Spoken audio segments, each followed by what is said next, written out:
Di Indonesia, tunjangan hari raya adalah salah satu hal yang sangat dinantikan oleh para pekerja menjelang Hari Raya Idul Fitri.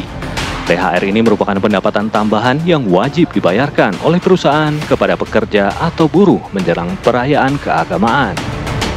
Bagi para pekerja, THR ini ibarat modal untuk mudik dan merayakan Lebaran bersama keluarga, sanak saudara, dan handai tolan di kampung halaman. THR bisa dibilang telah ada sejak sekitar 74 tahun silam. Pada tahun 1951, Presiden Soekarno meresmikan terbentuknya Kabinet Sukiman Suwiryo. Perdana Menteri Sukiman Wiryo Sanjoyo yang berasal dari Partai Masyumi ini memiliki program kerja meningkatkan kesejahteraan pegawai pemerintah. Salah satu caranya adalah memberikan tunjangan atau hadiah menjelang Lebaran kepada para pegawai pemerintahan.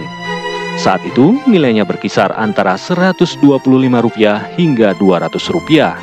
Tidak hanya uang, Kabinet Sukiman juga memberikan tunjangan dalam bentuk beras yang diberikan setiap bulannya kepada para pegawai pamong praja.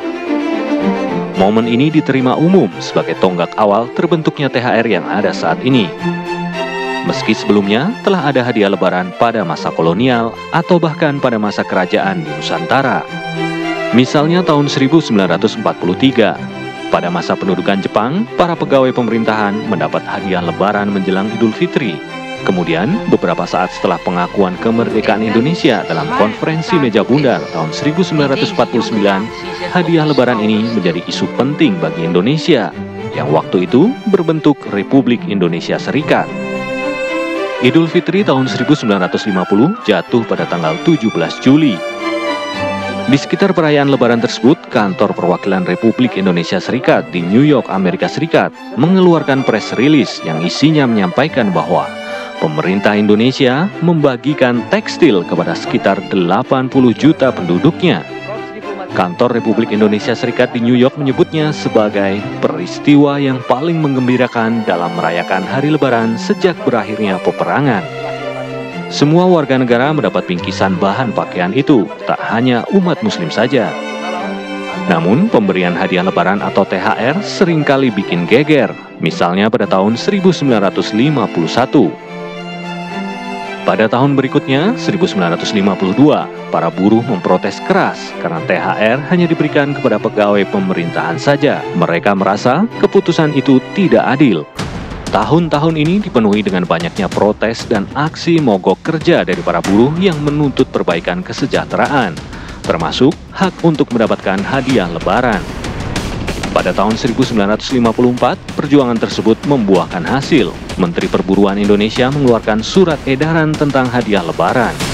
Edaran tersebut berisi himbauan pada perusahaan swasta untuk memberikan hadiah Lebaran sebesar 1/12 dari upah para buruh atau pekerjanya. Surat edaran yang semula bersifat himbauan itu kemudian berubah menjadi peraturan menteri pada tahun 1961. Peraturan ini mewajibkan perusahaan untuk memberikan hadiah Lebaran kepada pekerja yang minimal telah 3 bulan bekerja.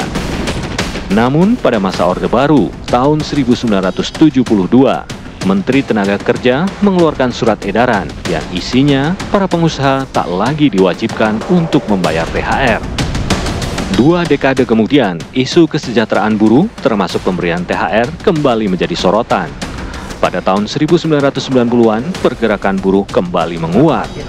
Peristiwa terbunuhnya Marsinah, buruh pabrik berusia 24 tahun yang ditemukan tewas dengan kondisi mengenaskan di daerah Nganjuk, Jawa Timur pada tahun 1993 menjadi salah satu pemicunya. Kasus hukum Marsinah hingga saat ini tak juga tuntas. Setelah kematian Marsinah, pergerakan kaum buruh pada masa itu pun semakin menguat. Pemerintah melalui Menteri Ketenagakerjaan pada tahun 1994 akhirnya mengeluarkan peraturan menteri. Peraturan ini menegaskan hak para buruh atau pekerja untuk mendapatkan tunjangan hari raya.